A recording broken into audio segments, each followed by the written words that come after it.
آگے فرماتے ہیں سایہ یزداں بود بندہ خدا، مردائے ای عالم و زندہ خدا۔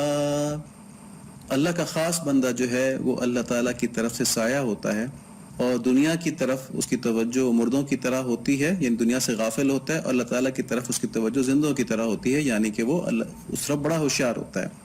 تو شیخ کامل جو ہوتا ہے یہ ایسا شخص ہوتا ہے جس نے اپنے نفس کو نفس مطمئنہ بنا لیا ہوتا ہے، اور اس کا قلب جو ہوتا ہے اللہ تعالیٰ کی محبت سے سرشار ہوتا ہے۔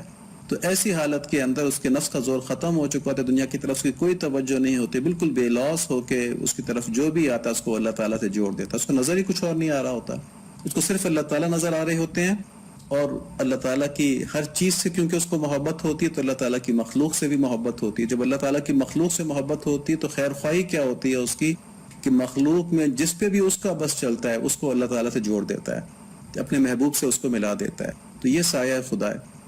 اللہ تعالیٰ بھی ایسی پاک روح کا اکرام فرماتے ہیں اور اس کو مخلوق کی ہدایت رسانی کے لیے قبول فرما لیتے ہیں، کیونکہ جیسے پہلے بات ہو چکی کہ ان حضرات کا نفس نفس مطمئنہ بن چکا ہوتا ہے تو شیطان کے دھوکوں سے بالکل محفوظ رہتا ہے، اور اللہ تعالیٰ کی طرف سے قبولیت کی وجہ سے ان کی تعلیمات میں بڑی برکت ہوتی ہے، بہت برکت ہوتی ہے۔ یہ کسی کو کہہ دیتے ہیں نا ایک بات کہ تم اس طرح کر لو تو اس کے اوپر اس پہ عمل کرنا آسان ہو جاتا ہے۔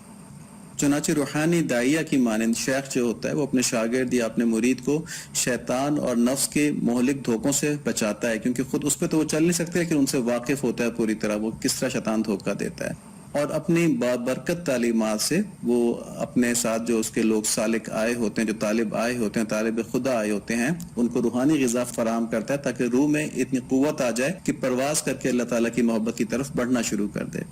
اسی لیے کہتے ہیں کہ جو شیخ کی صحیح شیخ کی ایک ایسی نشانی ہوتی جس پہ کسی کا زور نہیں چلتا، وہ یہ کہ اس کی صحبت میں بیٹھ کے دنیا کی محبت کم ہو رہی ہوتی ہے اور اللہ تعالیٰ کی محبت بڑھتی ہوئی نظر آتی ہے۔ آدمی کو خیال آتا ہے کہ یا اللہ میں اپنی زندگی کہاں ضائع کر رہا ہوں، مجھے اپنی طرف بلا لیجیے، اپنی طرف والوں میں لگا لیجیے مجھ کو۔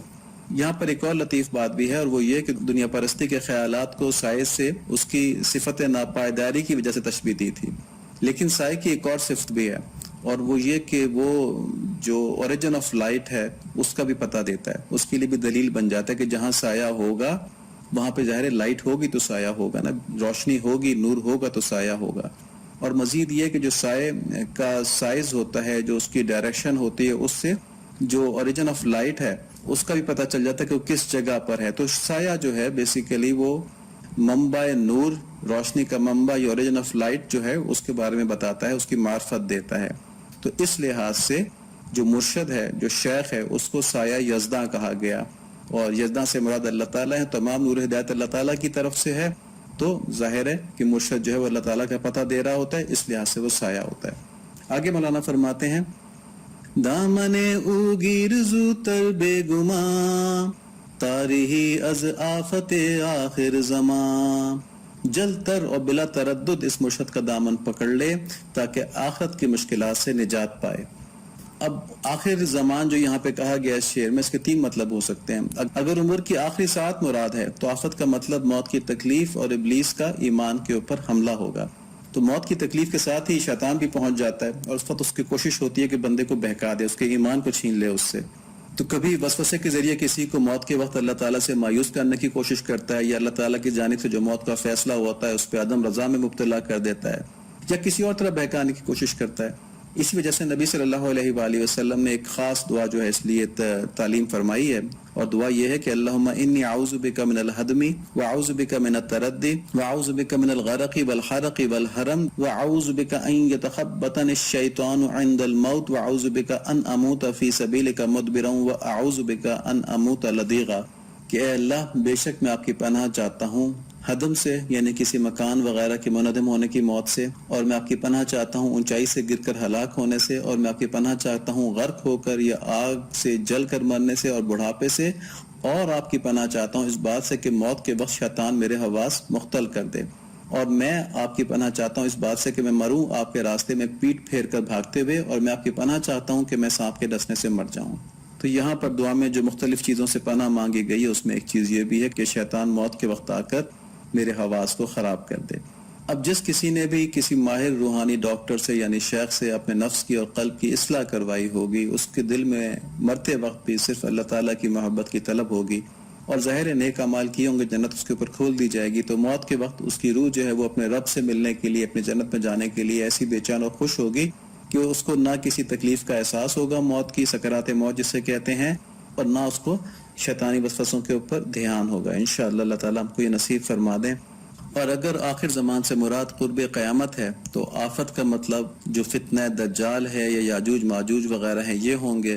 اور اگر آخر زمان سے مراد قیامت کا دن ہے تو آفت سے مراد جو ہے وہ میزان، حساب کتاب ہوں گے. غرض جو بھی حالات ہوں گے، جب نفس کا مالا ہو چکا ہوگا اور قلب اللہ تعالیٰ کی محبت سے پر نور ہوگا، آدمی اپنی برائیوں سے تائب ہو چکا ہوگا اور نیک اعمال کر کے اللہ تعالیٰ کے قرب کا جو ہے وہ اس کو شوق ہوگا، اس پر بڑھ رہا ہوگا، تو اللہ تعالیٰ کی مدد ہر موقع کے اس کے ساتھ ہوگی اور تمام مشکل مراحل سے وہ نکل جائے گا. جیسا کہ یہ ہے کہ پل صراط کے اوپر سے مومن جو ہیں وہ تو بڑے آرام سے گزر جائیں گے اور کافر کٹ کٹ کے گر رہے ہوں گے. تو اسی لیے مولانا فرماتے ہیں اگر تمہیں شیخ کامل مل جائے تو بلا تردد اس کا دامن تھام لو، یعنی اس سے منسلک ہو کر اپنی اصلاح کروا لو. ہمارے شیخ فرماتے ہیں کہ آج کل کے حالات ایسے ہیں کہ اگر شیخ عبد القادر جیلانی رحمۃ اللہ علیہ بھی آ جائیں اور دروازہ کھٹکائیں اور کہیں کہ بھائی میں شیخ عبد القادر جیلانی ہوں اور مجھے اللہ تعالیٰ نے کہا ہے کہ میں آپ کو کچھ دین سکھا دوں، تو ہم کہیں گے جی آج تو بڑی مصروفیت ہے، آج تو بڑے کام ہیں، آپ کسی اور دن آ جائیں، پھر ہم انشاءاللہ ضرور آپ کی بات سنیں گے نا. تو اللہ تعالیٰ ہمارے اس ذوق کو بدل دیں، ہمیں آخرت کی طرف خوب حریص بن ہو کے چلنے والا فرما دیں. آگے مولانا فرماتے ہیں کیف مد الظل نقش اولیاس کو دلیل نور خورشید خداس. کیف مد الظل کا قول اولیاء اللہ سے متعلق ہے جو اللہ کے آفتاب ہدایت کے نور کے رہنما ہیں. دیکھیں یہاں پہ مولانا مشائخ کی کچھ تعریف کر رہے ہیں، کچھ صفات بتا رہے ہیں ہمیں ترغیب دینے کے لیے کہ ہم اپنی اس ساکت اور جامد سوچ سے باہر آ جائیں کہ ہم دنیا کے لیے تو دوسروں کی مدد بھی لیتے ہیں، سب کچھ کرتے ہیں، لیکن آخرت کے لیے ہم سمجھتے ہیں ٹھیک ہی جا رہے ہیں، کوئی ضرورت نہیں کسی کے پاس جانے کی، کسی سے کچھ سیکھنے کی. یہ جو آیت ہے جس کا ریفرنس مولانا نے دیا ہے سورہ فرقان کی آیت نمبر 45 ہے، جس میں اللہ تعالیٰ فرماتے ہیں الم تری الی ربک کیف مد الظل ولو شاء لجعلہ ساکنا ثم جعلنا الشمس علیہ دلیلا. بھلا تم نے پروردگار کی قدرت کو نہیں دیکھا کہ اس سائے کو کس طرح دراز کر کے پھیلا دیتا ہے؟ اگر وہ چاہتا تو اس کو بے حرکت ٹھہرا رکھتا، پھر سورج کو اس کا رہنما بنا دیا. تو یہاں پر کچھ باتیں سمجھنے والی ہیں. اللہ تعالیٰ اپنی قدرت کی نشانیاں بیان فرما رہے ہیں کہ کس طرح اشیاء کے سائے کو سورج کے طلوع اور غروب کی مناسبت سے بڑھاتے اور گھٹاتے رہتے ہیں، اور پھر اسباب ظاہری سے نظر ہٹا کر فرمایا کہ یہ جو سائے کا بڑھانا اور گھٹانا ہے اس کی وجہ صرف یہ نہیں کہ سورج طلوع اور غروب ہوتا ہے اس وجہ سے ہے، بلکہ اللہ تعالیٰ کے حکم سے ہے. اور اللہ تعالیٰ چاہتا تو اس کو ساکن فرما دیتا، یہ نہیں گھٹتا بڑھتا، چاہے سورج اوپر جا رہا ہے یا نیچے جا رہا ہے. جیسے حضرت ابراہیم علیہ السلام کے اوپر اللہ تعالیٰ نے آگ ٹھنڈی فرما دی تھی، یا حضرت اسماعیل علیہ السلام کے اوپر اللہ تعالیٰ نے چھری کا کاٹنا بند فرما دیا تھا. یعنی کہ ہر چیز کے پیچھے خاص اللہ تعالیٰ کا حکم جو ہے نا، صرف اسی کی وجہ سے وہ کام ہو رہا ہے. ہاں بظاہر اسباب نظر آتے ہیں کہ ان کی وجہ سے یہ کام ہو رہا ہے. تو یہاں پہ اللہ تعالیٰ نے یہ بات کلیئر کی ہے کہ اصل میں کرنے والا ہوں. اس بات کو ہمیں ذہن میں اچھی طرح بٹھا لینا چاہیے اس موقع کے اوپر، کیونکہ آگے یہ بات آئے گی کہ شیخ کے پاس بھی جو آدمی جاتا ہے اس میں اصل اللہ تعالیٰ ہدایت دے رہے ہوتے ہیں، شیخ تو خالی ایک ذریعہ بنایا جاتا ہے. تو اس وقت یہ بات آئے گی، وہاں پہ اسی بات کو سوچنا ہے کہ احکام اللہ تعالیٰ کے چلتے ہیں، صرف اسباب کے اندر اللہ تعالیٰ نے چھپائے ہوئے ہوتے ہیں. اور یہ چھپانا جو ہوتا ہے یہ بھی اس میں اللہ تعالیٰ کی حکمت ہوتی ہے. ایک حکمت تو وہی ہے کہ اگر سب کچھ ظاہر ہو جائے تو پھر تو کافر کا اور مسلمان کا امتحان ہی کوئی نہیں، پھر تو سب مسلمان ہو جائیں گے. تو ایک تو چھپانے کی حکمت یہ ہے، اور دوسری حکمتیں اور بہت سی ہوتی ہیں جس میں انسانوں کے بہت سارے فائدے ہوتے ہیں. جیسے سورج کی جو گردش ہے اس کی وجہ سے سائے کا چھوٹا ہونا بڑا ہونا جو ہے، اس میں انسانوں کے لیے نفع یہ ہے کہ ان کو وقت کا پتہ چل جاتا ہے. تو اس مثال میں مولانا اللہ کریم نے جو اہل اللہ کے ذریعے نظام ہدایت بنایا ہے، ہدایت کو پھیلانے کا نظام بنایا ہے، اس کی وضاحت فرما رہے ہیں. تو اس میں کچھ بنیادی نکات ہیں. ان میں پہلی چیز یہ ہے کہ جسمانی اور روحانی دونوں نظاموں میں اللہ تعالیٰ نے اپنی قدرتوں کو اسباب میں چھپایا ہوا ہے. چنانچہ سائے کے گھٹنے بڑھنے کو سورج کی گردش میں چھپا دیا. ایسے ہی علوم ہدایت کا ذریعہ اہل علم کو فرما دیا. اللہ تعالیٰ چاہتے تو سائے کو ساکن کر دیتے، اور چاہتے تو ہدایت کے علوم ہمارے قلوب پر براہ راست اتار دیتے. لیکن جیسے پہلے بات ہوئی کہ دنیا جو ہے یہ امتحان کی جگہ ہے. اس میں جو قادر مطلق ہیں، جو ہر چیز پہ قادر ہیں، اللہ تعالیٰ ان کی قدرتیں اسباب میں چھپائی گئی ہیں، اس لیے چھپائی گئی ہیں کہ ایمان بالغیب کا امتحان رہے. اور جن میں تکبر ہے ان کو اسباب کے سامنے عاجز کیا جائے کہ تم اس کے مجبور ہو کہ تم اسباب اختیار کرو. تم کھانا کھاؤ گے تو تمہاری بھوک مٹے گی، تم نوکری کرو گے تو تمہیں تنخواہ ملے گی. اور یہ بات ہم دنیاوی معاملات میں اچھی طرح سمجھتے بھی ہیں. کہ ہم اسباب کسی کے کہے بغیر اختیار کرتے ہیں کیونکہ دل میں دنیا کی اہمیت ہے. چنانچہ ہم کبھی یہ نہیں کہتے کہ ہمارے اور ہمارے رب کی نعمتوں کے بیچ میں کوئی اور کیوں. یہ سوال ہم کبھی نہیں کرتے کہ بھئی اللہ تعالیٰ کی نعمتیں دینی ہے نا تو ہم کسی اور کے پاس کیوں جائیں, خود دے دیں گے اللہ تعالیٰ. نہیں, ہم ہر ایک کے پاس جاتے ہیں, اپنے پورے کام کرتے ہیں, ہم اپنی پڑھائی کرتے ہیں اسکول سے لے کے کالج سے لے کے یونیورسٹی تک, اور اس کے بعد نوکری تلاش کرتے ہیں, پھر نوکری کرتے ہیں, پھر نوکری کے سرد و گرم سہتے ہیں, مشکلات سہتے ہیں. کبھی نہیں کہتے رزق اللہ تعالیٰ کے ہاتھ میں خود ہی پہنچا دے گا گھر, ہمیں اس سے کیا ہے نا, جب اللہ نے وعدہ کیا تو دے گا رزق ہم کو. تو ہم اس کے لیے تمام اسباب کو اختیار کرتے ہیں. اور ہمیں ایسے بھی اللہ معاف فرمائے جو اسباب میں جائز اور ناجائز کی فکر بھی نہیں کرتے, بس کہتے ہیں آنا چاہیے جس طرح مرضی آ جائے. لیکن روحانی معاملات میں ہم بالکل مختلف ہیں. ہم کہتے ہیں کہ ہمارے اور ہمارے رب کے بیچ میں کوئی اور کیوں بھائی. حالانکہ جس طرح دنیاوی معاملات میں ہم ہر کام کے لیے کسی رہنما کے محتاج ہیں, ایسے ہی آخرت کی نجات کے لیے اللہ تعالیٰ کے قرب کا راستہ بتانے کے لیے بھی ہم کسی رہنما کے محتاج ہیں. یہ بات سمجھ میں آنا مشکل تو نہیں ہے. پھر بھی ایسے حضرات بھی ہیں, ایسے دلیر حضرات بھی ہیں جو کہتے ہیں کہ ہم قرآن کے معنی لینے میں بھی حدیث کے محتاج نہیں ہیں. ہم خود نکال لیں گے قرآن کے معنی, ہم ترجمہ پڑھ لیں گے, عربی نہیں آتی ہوگی, ہم ترجمہ پڑھ لیں گے اور اللہ تعالیٰ کی منشا معلوم کر لیں گے, کیا کہنا چاہ رہے ہیں اللہ تعالیٰ اس میں, اور اس پہ عمل کر لیں گے. تو اچھی طرح جان لیں ہم سب کو یہ بات ہمارے مشاہدے میں ہے کہ اللہ تعالیٰ نے انسانوں کو مختلف حاجات کے لیے ایک دوسرے کا محتاج بنایا ہے. جس طرح ہم فزکس کے ٹیچر کے محتاج ہیں, ڈاکٹر کے محتاج ہیں, حتیٰ کہ خاک روگ اور ہاؤس میٹ کے محتاج ہیں, اس سے زیادہ ہم ان لوگوں کے محتاج ہیں جن کے پاس وحی کے علوم ہیں, جن کے پاس اللہ تعالیٰ کی معرفت ہے, کیونکہ ان کے ساتھ ہماری ایک بہت بڑی ضرورت وابستہ ہے. دیکھیں کہ کوئی بھوکا مر جائے تو یہ کہیں نہیں لکھا جو بھوکا مرے گا وہ دوزخ میں جائے گا, لیکن کوئی گناہگار مر جائے, کوئی ہدایت کے اوپر نہ مرے, کفر کی حالت میں مرے, اس کے لیے دوزخ ہے. تو ان حضرات کے ساتھ ہماری جو بہت بڑی ضرورت وابستہ ہے وہ نمبر 1 دوزخ سے نجات, اور نمبر 2 اللہ تعالیٰ کی محبت کی تلاش. یہ ہماری ان کے ساتھ منسلک ہے, ہم ان پہ ڈیپینڈنٹ ہیں. اور دوسری بات یہاں پر یہ فرمائی کہ اللہ تعالیٰ نے سورج کو سائے کا رہنما فرما دیا. یہ بہت اہم بات ہے. یہ مثال مولانا نے بڑی اچھی مثال دی ہے. مولانا اس میں یہ اشارہ دے رہے ہیں کہ اہل اللہ یا مشائخ کا جو رہنما ہے اصل میں وہ آفتاب ہدایت یعنی اللہ تعالیٰ کی ہدایت کی تجلی ہوتی ہے. یہ مشائخ اپنی ذات سے ہمیں کچھ نہیں دے رہے ہوتے. ہم جو کہتے ہیں نا ہمارے بیچ میں اللہ تعالیٰ کے بیچ میں کوئی اور کیوں, تو کوئی اور نہیں ہوتا. اللہ تعالیٰ دے رہے ہوتے ہیں, لیکن اللہ تعالیٰ ہر چیز جب ہمیں اسباب کے ذریعے دے رہے ہیں نا, تو یہ ہدایت کے بھی اسباب اللہ تعالیٰ نے بنائے ہیں. اور جب کسی سالک کوئی جو ہوتا ہے, جو طالب جس کو کہہ لیں آپ, سالک کو جو سلوک پہ چلنے والا ہو, سلوک کا مطلب یہ اللہ تعالیٰ کے قرب کے راستے پہ چلنے والا ہو, تو جب وہ کسی شیخ کے پاس جاتا ہے تو شیخ اسے خود کچھ نہیں دے رہا ہوتا. تجربے کی بات ہے کہ اللہ تعالیٰ کی طرف سے قلب پہ القاء ہو رہا ہوتا ہے, اور اس لیے وہ ہر سالک کو اس کی طبیعت کے مطابق کوئی مختلف چیز تجویز کر رہا ہوتا ہے.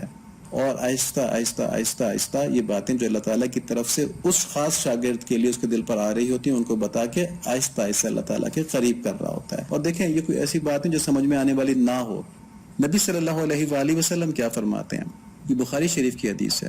فرماتے ہیں اللہ تعالیٰ جس کے ساتھ بھلائی کرنا چاہتا ہے اس کو دین کی سمجھ عنایت فرماتا ہے, اور میں تو تقسیم کرنے والا ہوں اور دیتا تو اللہ تعالیٰ ہی ہے. تو یاد رکھو یہ امت ہمیشہ اللہ کے حکم پر قائم رہے گی. جو شخص ان کا مخالف ہوگا ان کو نقصان نہیں پہنچا سکے گا یہاں تک کہ قیامت آ جائے. اس میں نبی صلی اللہ علیہ وآلہ وسلم نے کیا فرمایا کہ میں تقسیم کرنے والا ہوں, دینے والی اللہ تعالیٰ کی ذات ہے. تو قرآن شریف کے اندر ایک آیت بھی ہے نا کہ آپ جس کو چاہتے ہیں اس کو ہدایت نہیں دے سکتے, بلکہ جس کو اللہ تعالیٰ چاہتے ہیں اسی کو ہدایت ملتی ہے. اور دوسری حدیث ہے, نبی صلی اللہ علیہ وآلہ وسلم نے فرمایا میں تمہیں نہ کوئی چیز دیتا ہوں اور نہ کوئی چیز تم سے روکتا ہوں, میں تو بس تقسیم کرنے والا ہوں, جہاں دینے کا حکم ملتا ہے وہاں دیتا ہوں. تو ان احادیث سے ظاہر ہوتا ہے کہ اللہ تعالیٰ کی جو ہدایت کا نور ہے اس کو اللہ تعالیٰ اپنے نبی صلی اللہ علیہ وآلہ وسلم کے ذریعے تقسیم فرماتے ہیں. اب کسی کی ہے مجال کہ کہے کہ میرے اور میرے رب کے بیچ میں کوئی اور واسطہ کیوں, کہ نبی صلی اللہ علیہ وآلہ وسلم کے بنا تو چارہ ہی نہیں نا, کوئی اور راستہ جاتا ہی نہیں اللہ تعالیٰ کی طرف نبی صلی اللہ علیہ وآلہ وسلم کے علاوہ. تو واضح رہے, بہت واضح رہے کہ نبی صلی اللہ علیہ وآلہ وسلم کی نہ صرف اطاعت چاہیے بلکہ ان سے محبت, ان کی ذات سے محبت بھی چاہیے, جس کی آج کل بڑی کمی ہو رہی ہے. آج کل صرف توجہ ہی نہیں دی جا رہی ہے. اور حدیث شریف ہم سب کو معلوم ہے, نبی صلی اللہ علیہ وآلہ وسلم نے فرمایا تمہارا ایمان کامل نہیں سکتا جب تک کہ تمہیں میں ہر چیز سے زیادہ عزیز نہ ہو جاؤں, تمہیں مجھ سے ہر چیز سے زیادہ محبت نہ ہو جائے. تو اس کے لیے درود شریف کی کثرت کرنی چاہیے، سیرت کی کتابیں پڑھنی چاہیے. انشاءاللہ ربیع الاول آ رہا ہے تو ہم اس میں ایک پروگرام بھی بنائیں گے جس میں ہم اجتماعی طور پہ اپنے آپ کو درود شریف کی ترغیب دے سکیں. اب نبی صلی اللہ علیہ وآلہ وسلم کے وصال کے بعد یہ ہدایت کا سلسلہ جو تھا یہ صحابہ کرام رضی اللہ تعالیٰ عنہ نے آگے پھیلایا. اس کے بعد پھر تابعین، پھر تبع تابعین، اسی طرح چلتے چلتے آج کل کے جو اہل اللہ ہیں جنہوں نے اپنی زندگیاں وقف کر دی ہیں نبی صلی اللہ علیہ وآلہ وسلم کے ظاہری اور باطنی علوم حاصل کرنے کے اوپر، تو ان کے ذریعے اب یہ سلسلہ پھیل رہا ہے. چنانچہ ہم جب بھی کسی اہل اللہ کے پاس دین سیکھنے اور تزکیہ کے لیے جاتے ہیں تو بس اللہ تعالیٰ کی طرف سے بنائے گئے دروازے پر جاتے ہیں. دینے والی تو اللہ تعالیٰ کی ذات ہے، مطلب اللہ تعالیٰ ہی نے دینا ہے، لیکن اللہ تعالیٰ نے کھڑکی یہ بنائی ہے. اللہ تعالیٰ عطا فرما رہے ہیں مگر ڈسٹریبیوٹر جو ہے وہ ان مشائخ کو بنایا ہے.